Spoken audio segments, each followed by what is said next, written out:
Assalamualaikum warahmatullahi wabarakatuh. Perkenalkan, nama saya Labibatul Fajriah dan saya mewakili rekan kelompok saya yang bernama Nunung Nurul Hasanah.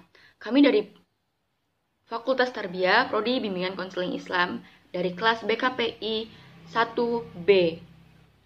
Oke, kami akan memaparkan hasil video presentasi kami mengenai paragraf.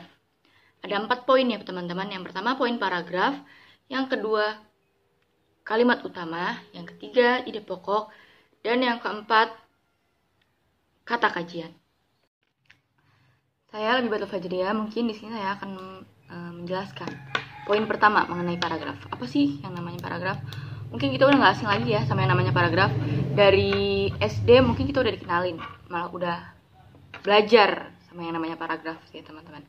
Oke, paragraf itu kalimat yang mempunyai suatu gagasan utama atau lebih detailnya suatu karangan yang memiliki satu ide pokok, dan biasanya penulisan paragraf itu dimulai dengan garis baru. Oke, di dalam paragraf sendiri ini ada yang namanya jenis-jenis paragraf. Jenis-jenis paragraf itu ada 3 ya teman-teman. Yang pertama itu paragraf deduktif, terus yang kedua ada yang namanya paragraf induktif, dan yang ketiga ada yang namanya paragraf campuran. Apa sih yang namanya paragraf deduktif itu? Paragraf deduktif itu paragraf yang letaknya atau gagasan utamanya ada di awal paragraf.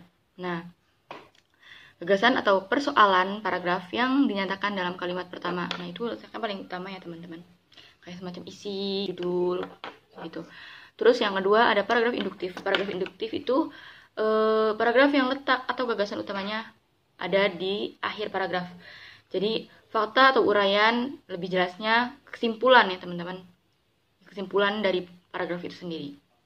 Itu namanya paragraf induktif. Terus yang ketiga ada yang namanya paragraf campuran. Paragraf campuran itu campuran dari paragraf deduktif dan paragraf induktif. Jadi semuanya dijadiin satu, kayak gagasan utama, terus kesimpulannya itu jadiin satu di paragraf campuran. Nah kayak gitu teman-teman. Mungkin untuk penjelasan paragraf sendiri sudah jelas ya.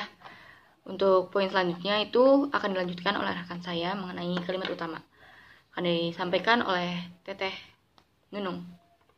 Kalimat utama adalah kalimat yang berisi pokok pikiran utama atau ide pokok utama dan menjadi dasar untuk mengembangkan paragraf. Letak kalimat utama terdapat di awal, di akhir, serta di awal dan akhir paragraf. Letak kalimat utama menentukan jenis bacaan dalam paragraf. Untuk poin ketiga, saya akan menyampaikan poin ketiga mengenai ide pokok. Apa sih yang namanya ide pokok itu? Ide pokok adalah gambaran keseluruhan dari sebuah paragraf. Ide pokok itu memiliki fungsi untuk membantu pembaca memahami pokok pikiran yang ingin disampaikan oleh penulis. Gimana sih cara menentukan ide pokok dalam kalimat? Oke. Hal yang pertama yang harus dilakuin itu, pembaca itu harus membaca paragraf.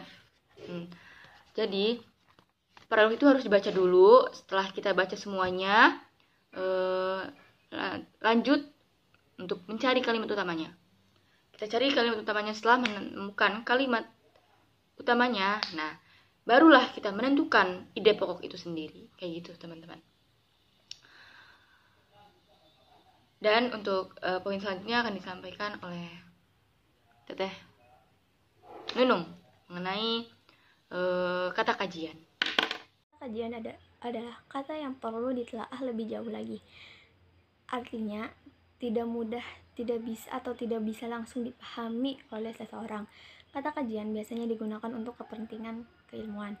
Adapun ciri-cirinya yaitu dipakai dalam kegiatan-kegiatan ilmiah dan hanya dikenal orang tertentu saja, seperti cendekiawan dan ilmuwan. Nah, teman-teman, untuk materi terakhir yang tadi sudah disampaikan oleh Teteh Nunung mengenai kata kajian, mungkin sekian penjelasan dari kelompok kami mengenai 4 poin tadi. Poin pertama paragraf, yang kedua kalimat utama, yang ketiga ide pokok, dan yang keempat kata kajian.